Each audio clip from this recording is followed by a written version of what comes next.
ചാലേ മാലിനിയും മരാളമിഥുനം വാഴും മണൽത്തിട്ടയും ചോലയ്ക്കപ്പുറമായി മൃഗങ്ങൾ നിറയും ശൈലേന്ദ്രപാദങ്ങളും ചീരം ചാർത്തിന വൃക്ഷമൊന്നതിനടിക്കായിട്ടു കാന്തൻ്റെ മെയ്ചാരി കൊമ്പിലിടത്തു കണ്ണുരസുമാ മാൻപേടയും വേണ്ടതാം.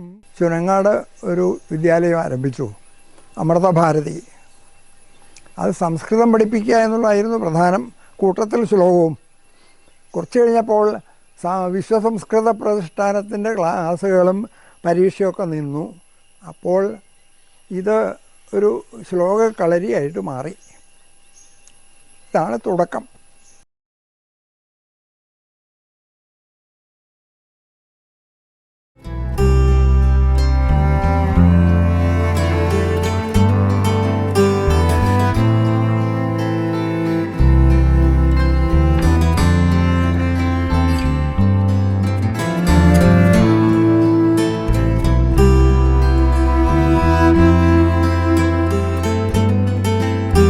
അക്ഷരശ്ലോക കലയുടെ നിലനിൽപ്പിനായി ജീവിതം സമർപ്പിച്ച ആചാര്യന്മാരിൽ പ്രമുഖനാണ് വി രാമചന്ദ്ര അയ്യർ.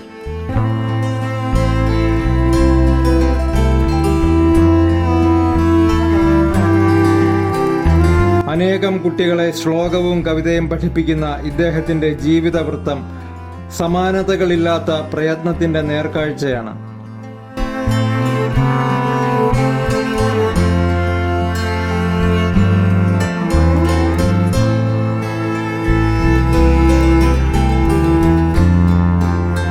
കോട്ടയം ജില്ലയിലെ രാമപുരത്ത് ജനിച്ച ഇദ്ദേഹത്തിന്റെ പഠനത്തിനും ഔദ്യോഗിക ജീവിതത്തിനും സങ്കേതമായത് എറണാകുളവും മലപ്പുറം ജില്ലയിലെ നിലമ്പൂരുമാണ്.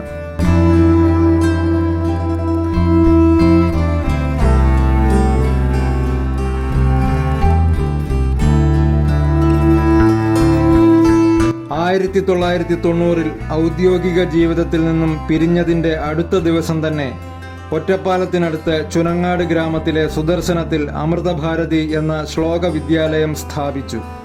ഭാഷാസ്നേഹത്തെ തലമുറകളിലേക്ക് പകരുന്ന രാമചന്ദ്ര അയ്യരുടെ കർമ്മസാഫല്യമാണ് അമൃതഭാരതി എന്ന ശ്ലോക പ്രസ്ഥാനം.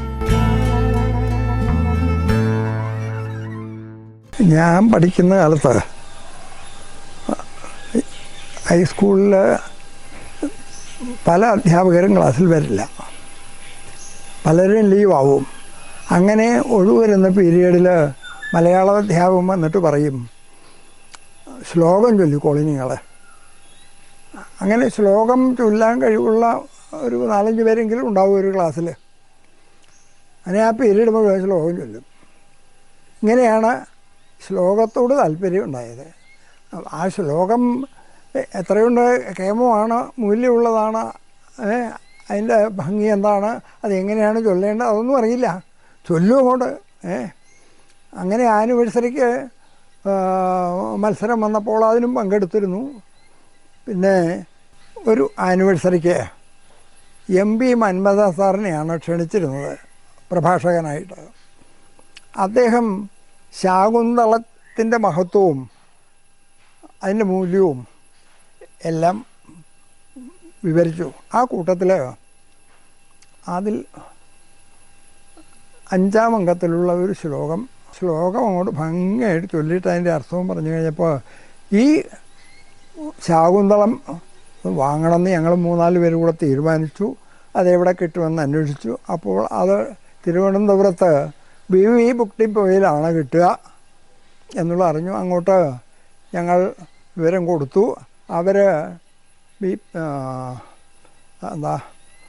പോസ്റ്റലായിട്ട് ഞങ്ങൾക്ക് വേണ്ട പുസ്തകം അയച്ചു തന്നു.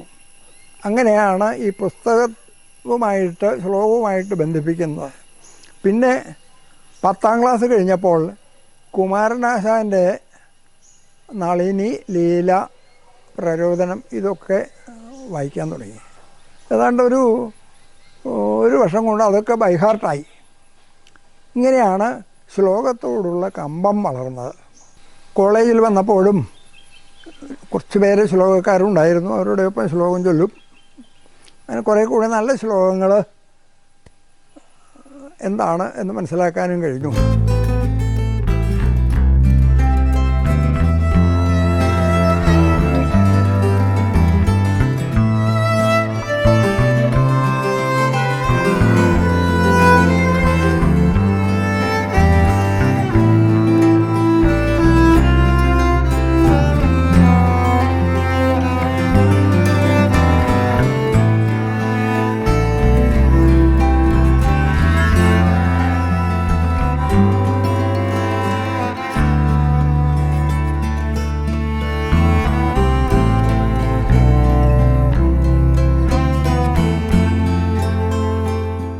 അച്ഛൻ്റെ പൂർവികം പാലക്കാടായിരുന്നു. എവിടെയാണെന്നറിയില്ല.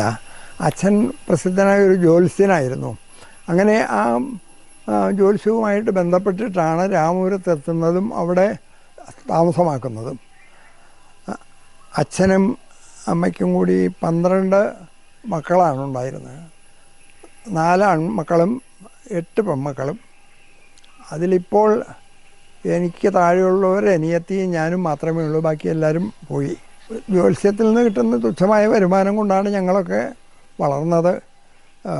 ആർഭാടമൊന്നുമില്ലാതെ വളരെ ലളിതമായിട്ടുള്ള, ചിലപ്പോൾ ഭക്ഷണം തന്നെയും കഷ്ടിയായിട്ടുള്ള ഒരു അന്തരീക്ഷത്തിലാണ് വളർന്നിരുന്നത്. എങ്കിലും എല്ലാവരും പഠിച്ച് ഉയർന്ന നിലയിൽ തന്നെ എത്തി എന്ന് പറയാം. ഓരോയിടത്ത് അവരവരുടെ സ്ഥാനത്ത് ഉയർന്ന നിലയിലെത്തിയിട്ടുണ്ട്. രാമപുരം സെൻറ്റ് അഗസ്റ്റിൻസിൽ നിന്ന് പാസ്സായ ശേഷം പാലാ സെൻറ്റ് തോമസ് കോളേജിൽ ചേർന്നു. അവിടെ 2 വർഷത്തെ കോഴ്സിന് ഇൻ്റർമീഡിയറ്റ് എന്നാണ് അന്ന് പറഞ്ഞിരുന്നത്. ഇന്നത്തെ പ്രീ ഡിഗ്രിക്ക് തുല്യമാണ്.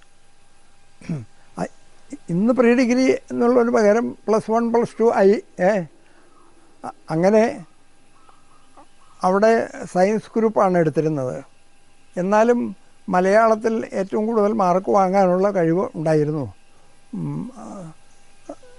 അവിടെ നിന്നും ഈ ഇൻ്റർമീഡിയറ്റ് പാസ്സായ ശേഷമാണ് എറണാകുളം മഹാരാജാസ് കോളേജിൽ മലയാളം മെയിനെടുത്ത് ചേരുന്നത്. അവിടെ അങ്ങനെ 3 വർഷം പഠിച്ചു. വളരെ ഉയർന്ന നിലയിൽ തന്നെ മലയാളത്തിന് മാർക്ക് നേടുകയും ചെയ്തു. മഹാരാജാസ് കോളേജിൽ ഏതാനും വിദഗ്ധരായിട്ടുള്ള ശ്ലോകക്കാരുണ്ടായിരുന്നു. പിന്നെ ശങ്കരക്കുറുപ്പും മറ്റു അധ്യാപകരായിരുന്നു അന്ന്. അവരൊക്കെ പ്രോത്സാഹിപ്പിച്ചു വരുന്നു. അടുത്ത് തന്നെ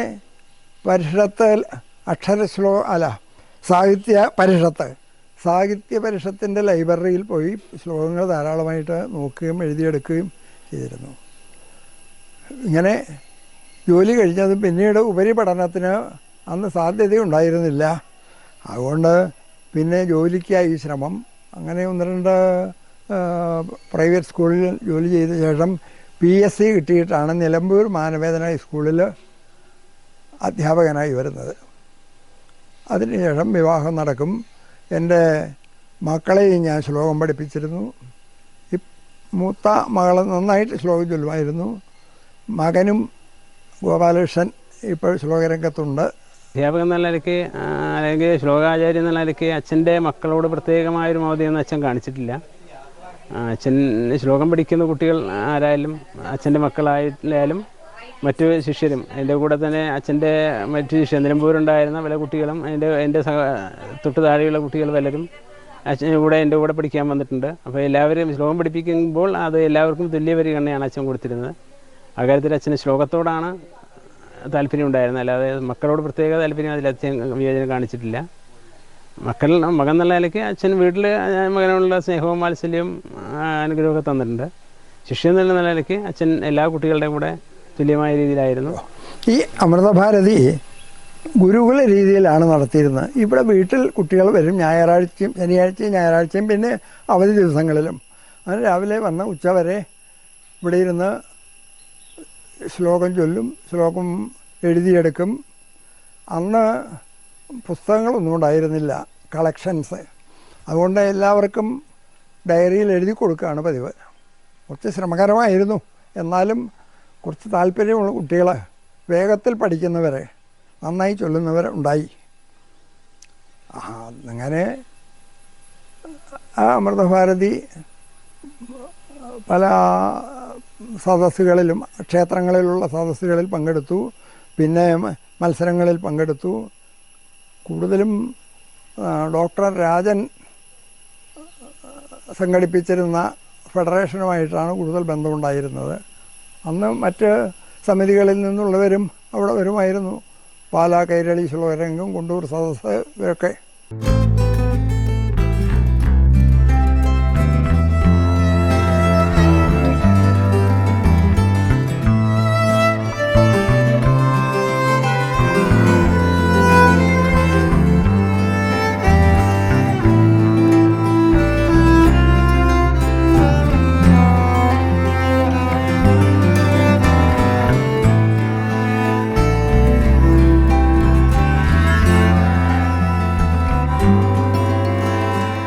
നമ്മുടെ സമിതിയിൽ ഗോപികയാണ് ഏറ്റവും കൂടുതൽ ശ്ലോകം പഠിച്ചിട്ടുള്ളതെന്നാണ് എൻ്റെ ധാരണ.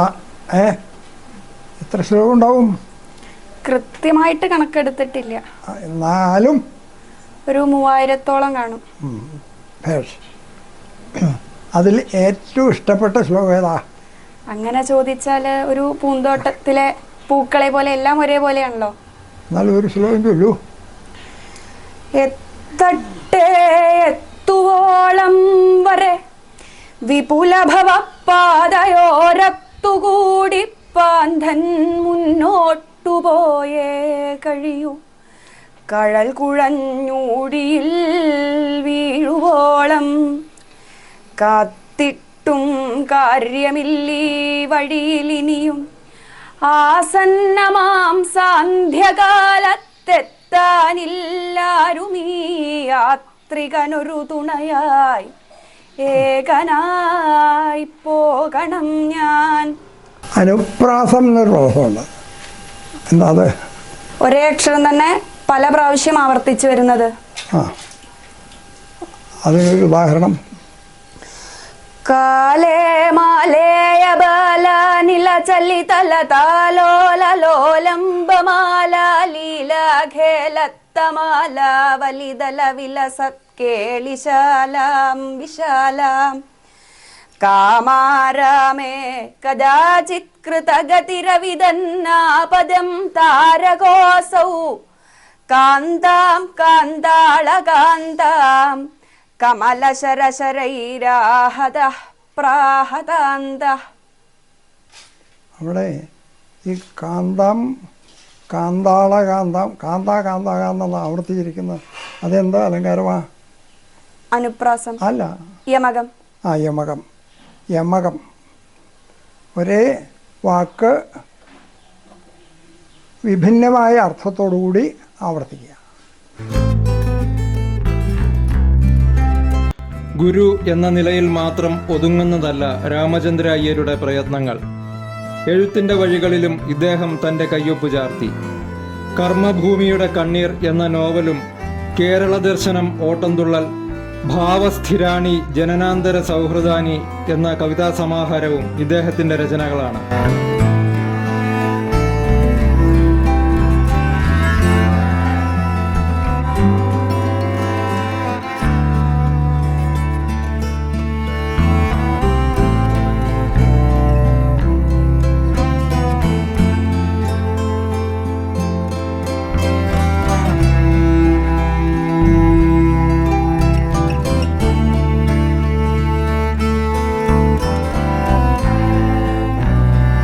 നാരായണീയ ശ്ലോകങ്ങളെ അക്ഷരക്രമത്തിൽ വൃത്തം തിരിച്ച് സംവിധാനം ചെയ്ത് പ്രസിദ്ധീകരിക്കുവാനും ഇദ്ദേഹത്തിന് സാധിച്ചു.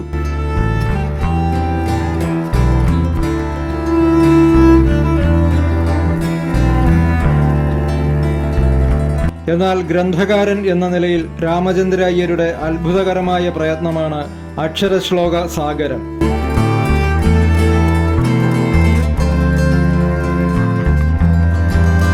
അഞ്ച് ഭാഗങ്ങളായിട്ടാണ് ഇത് പ്രസിദ്ധീകരിച്ചിരിക്കുന്നത്.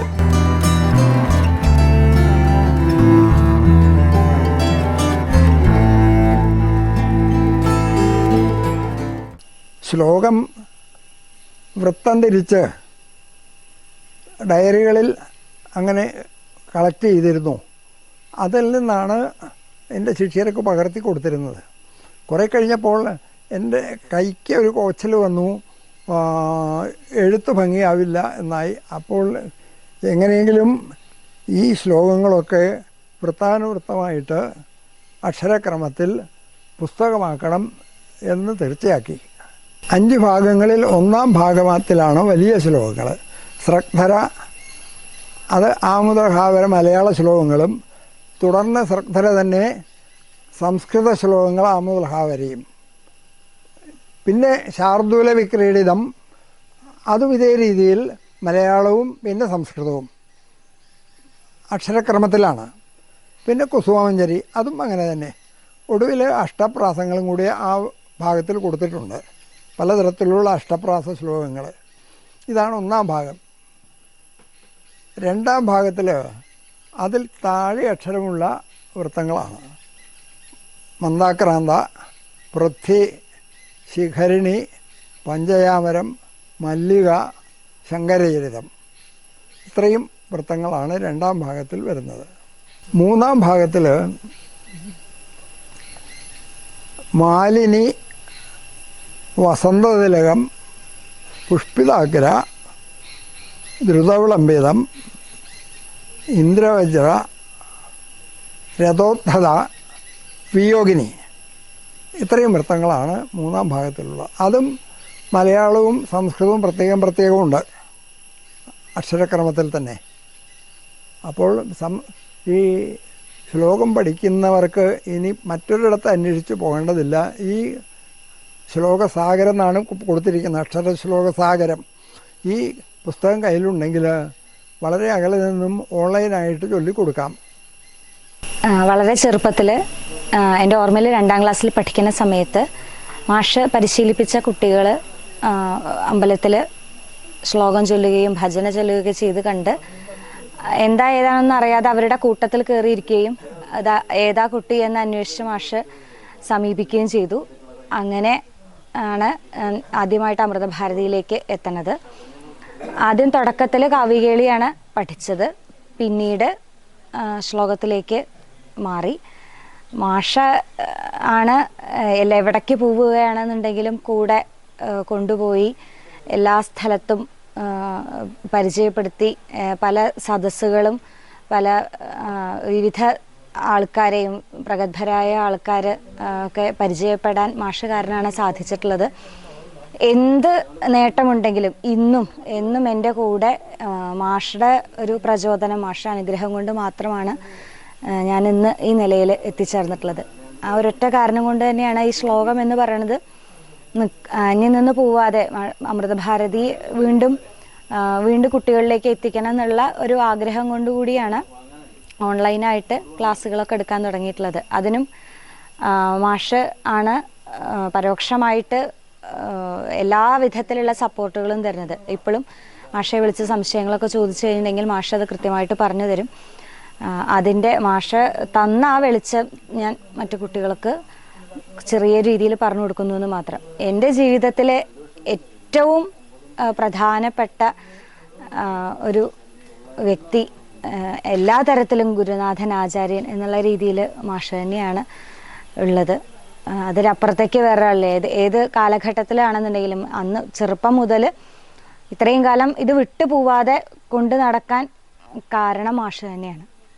ആരെങ്കിലും ഒന്ന് പിറകിലേക്ക് എന്തെങ്കിലും ആവശ്യങ്ങൾക്ക് പോവുകയാണെന്നുണ്ടെങ്കിലും അതല്ല മാഷെ ആലോചിക്കുമ്പോൾ തോന്നും മാഷ് തരണം ചെയ്ത ഒരുപാട് കടമ്പകളുണ്ട്. അത് ആലോചിക്കുന്ന സമയത്ത് നമുക്കൊന്നും ഒരു ബുദ്ധിമുട്ടും അനുഭവിച്ചിട്ടില്ല എന്നുള്ളത് മനസ്സിലാവുകയും അതുപോലെ ജീവിതത്തിൽ അതെ നമുക്ക് അത്രയും വലിയൊരു പോസിറ്റീവായിട്ടുള്ള പല ഉൾക്കാഴ്ചകളും നൽകുന്നതാണ് മാഷുടെ ജീവിതവും പ്രവർത്തനങ്ങളും എല്ലാം. ശ്രീനന്ദ കുറേ ശ്ലോകം പഠിച്ചിട്ടുണ്ട്, സംസ്കൃതം പഠിച്ചിട്ടുണ്ടല്ലോ. എന്നാ ഗോപിക്ക് വലിയ മലയാളമാണ്, താനൊരു സംസ്കൃത ശ്ലോകം ചൊല്ലണം. ഒരു താരാനായക ശേഖരായ ജഗദാധാരായ ധാരാധരായ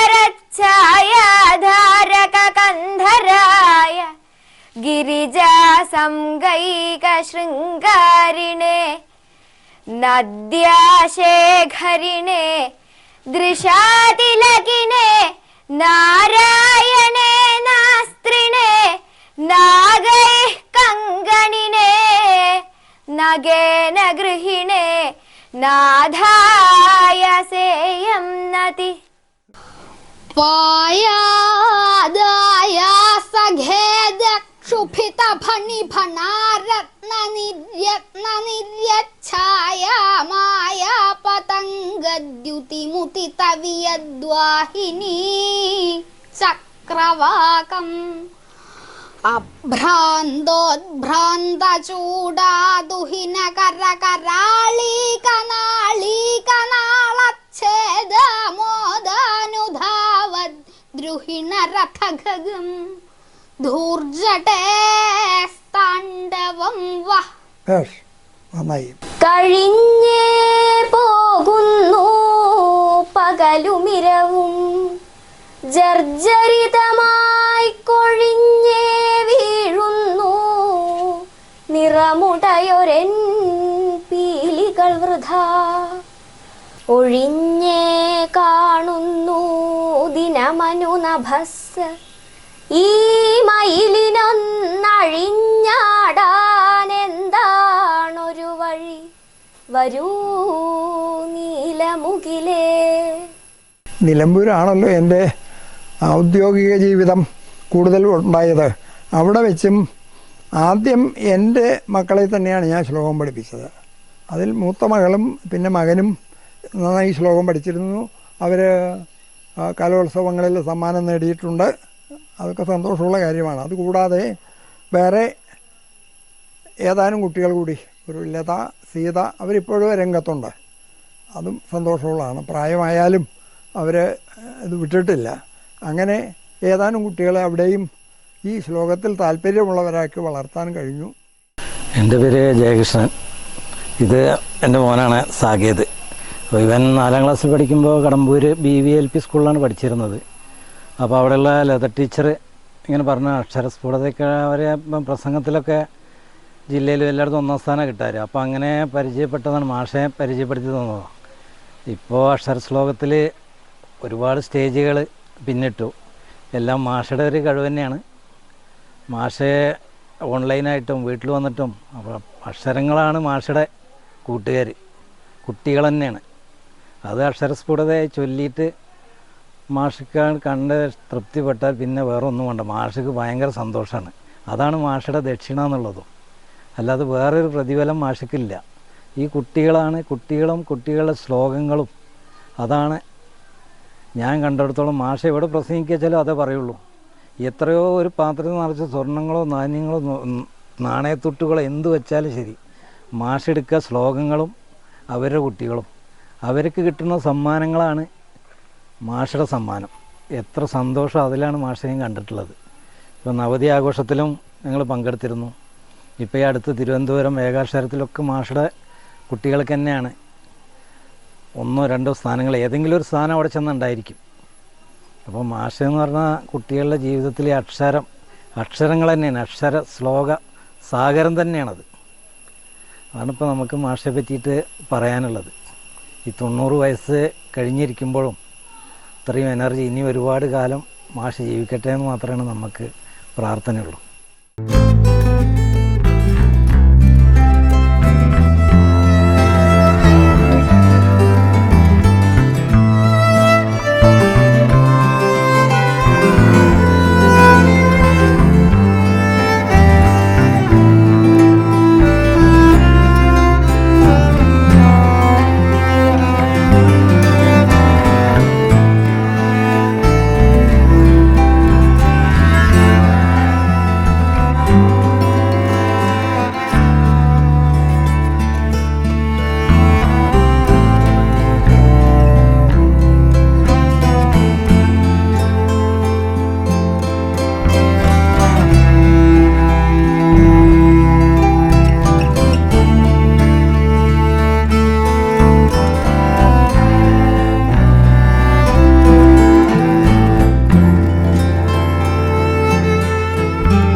കഴിഞ്ഞ 2024 നവംബർ 24-ാം തീയതിയാണ് എൻ്റെ നവതി നടന്നത്. ആ നവതി ആഘോഷിക്കണമെന്ന് ഞാൻ പിറന്നാൾ ആഘോഷിക്കാറില്ല, ആഘോഷിക്കണമെന്നില്ല. പക്ഷേ എൻ്റെ ശിഷ്യരും മക്കളുമൊക്കെ കൂടി അത് ആഘോഷിക്കണം എന്ന് നിർബന്ധിച്ച് അവരവരുടെ താല്പര്യത്തിൽ അതങ്ങ് നടത്തി. അതും ഇവിടെ അടുത്തൊരു ഓഡിറ്റോറിയത്തിൽ വെച്ചായിരുന്നു. അപ്പോൾ നിലമ്പൂരുള്ള ധാരാളം ശിഷ്യരും എൻ്റെ സുഹൃത്തുക്കളും എല്ലാവരും അതിലെത്തിയിരുന്നു. വളരെ ഭംഗിയായിട്ട് അത് നടത്താൻ സാധിച്ചു അവർക്ക്. ഞാൻ സുരേഷ് ബാബു, ശ്രീനന്ദ അച്ഛനാണ്. ശ്രീനന്ദ ഇവിടെ ശ്ലോകം മാസ്റ്റേഴ്സ് അമൃതഭാരതിയിൽ ശ്ലോകം പഠിക്കാൻ തുടങ്ങിയിട്ട് ഏകദേശം 5 വയസ്സ് ഉള്ളപ്പോൾ മുതൽ തുടങ്ങിയതാണ്. പിന്നെ മാഷേനെ കുറിച്ച് പറയുകയാണെങ്കിൽ നമുക്ക് ഇന്നത്തെ തലമുറയ്ക്ക് പഠിക്കാനുള്ള ഒരു പുസ്തകം തന്നെയാണ് മാഷ്. ശരിക്കും പറഞ്ഞാൽ നമുക്ക് എന്ത് മാഷയിൽ നിന്ന് ഒരു നേരം സംസാരിച്ച് കഴിഞ്ഞാൽ നമുക്ക് കിട്ടാവുന്ന അറിവുകളും അതേപോലെ തന്നെ മാഷയുടെ ആ ഒരു മനോഭാവങ്ങളും മാഷയുടെ ആ പോസിറ്റിവിറ്റിയും ഒക്കെ നമ്മളെ എത്രത്തോളം നമ്മളെ നമ്മളെ ആകർഷിക്കുന്നു, അതേപോലെ നമ്മളെ ഒരു നേട്ടത്തിലേക്ക് കൊണ്ടുപോകുന്നു എന്നുള്ളത് നമുക്ക് പറഞ്ഞറിയിക്കാൻ പറ്റില്ല. അതായത് നമ്മളൊക്കെ ഇപ്പോൾ ഒരുപാട് സ്ഥലങ്ങളിൽ പോകുന്നുണ്ട്. ഇത്ര വയസ്സായിട്ട് പോലും മാഷ് ഞങ്ങളുടെ ഒപ്പം വന്ന് ആ പ്രോഗ്രാം കഴിയുന്നത് വരെ അവിടെ നിന്ന് അവരെ കുട്ടികളെ പ്രോത്സാഹിപ്പിച്ചും അതേപോലെ തന്നെ ഇനിയിപ്പോൾ അടുത്ത വർഷത്തേക്ക് വേണ്ട കാര്യങ്ങൾ വളരെ ചിട്ടയോട് കൂടിയിട്ട് ഇപ്പം തന്നെ മാഷ് തുടങ്ങും. ഓരോ ഘട്ടങ്ങളായിട്ട് നമ്മളെടുക്കുന്ന, അതായത് രക്ഷിതാക്കളെടുക്കുന്ന അത് എഫേർട്ടിൻ്റെ ഒരു 10 മടങ്ങാണ് മാഷയുടെ ഭാഗത്തുനിന്ന്. അതുകൊണ്ട് നമുക്ക് കുട്ടീനെ അങ്ങോട്ട് വിട്ടുകൊടുത്താൽ മതി എന്നുള്ള അവസ്ഥയാണ്. അപ്പോൾ മാഷ് വന്നിട്ട് അത് ഫുള്ളായിട്ട് എല്ലാ കാര്യങ്ങളും ഇത്രയും ബസ്സിലൊക്കെ കയറിയിട്ടാണ് വരിക. അത്രയും ബുദ്ധിമുട്ടിയിട്ടാവും അങ്ങനെ വന്ന് അതിന് ഒരു പരിഭവം മാഷ് പറയില്ല എന്നുള്ളതാണ്. കുറേ ശ്ലോകം പഠിപ്പിക്കുക എന്നുള്ളതല്ല പ്രധാന ലക്ഷ്യം. ഒന്നാമത്തത് നമുക്ക് നഷ്ടപ്പെട്ടുകൊണ്ടിരിക്കുന്നത് നമ്മുടെ ഭാഷയാണ്. ഇപ്പോൾ എൻ്റെ സമിതിയിൽ തന്നെ 1-2 കുട്ടികളിപ്പോൾ ശ്ലോകം ചൊല്ലുന്നവരെ അവർക്ക് വായിക്കാൻ കുറച്ച് ബുദ്ധിമുട്ടായിരുന്നു. പക്ഷേ ഈ ശ്ലോകം പഠിച്ചു തുടങ്ങിയപ്പോൾ ഇപ്പോൾ ഭംഗിയായിട്ട് അവർ ശ്ലോകം വായിക്കും, ചൊല്ലും. പിന്നെ നമ്മുടെ പൂർവ്വ കവികൾ നമുക്ക് തന്നിട്ടുള്ള ആ സമ്പത്ത്, ശ്ലോകസമ്പത്ത് അല്ലെങ്കിൽ കാവ്യസമ്പത്ത്, അത് കുറച്ച് കുട്ടികളിലേക്കെങ്കിലും അടുത്ത തലമുറയിലേക്ക് പകരണം എന്നുള്ള ഒരു നല്ല ഉദ്ദേശവും ഇതിൻ്റെ പിന്നിലുണ്ട്. ഇപ്പം എഴുത്തച്ഛനോ നമ്പ്യാരോ ഉള്ളൂരോ കുമാരനാശാനോ ഒന്നും പുരസ്കാരങ്ങൾ ഉദ്ദേശിച്ചല്ല അവർ ഈ കാവ്യരചനയിൽ ഏർപ്പെട്ടത്. അത് ആന്തരികമായിട്ടുള്ളൊരു പ്രചോദനമാണ്. അത് നമ്മുടെ സംസ്കാരം വളർത്തുവാൻ ആവശ്യമാണ് എന്നുള്ള ഉദ്ദേശത്തോടു കൂടിയാണ് അവർ ചെയ്തത്. അപ്പോൾ ആ സംസ്കാരവും ആ ദർശനവും കുറച്ചെങ്കിലും അടുത്ത തലമുറയിലേക്ക് കുറച്ച് പേരിലെങ്കിലും പകരണം എന്നുള്ള ഒരു ഉദ്ദേശവും കൂടി ഈ ശ്ലോക പഠനത്തിൻ്റെ പിന്നിലുണ്ട്.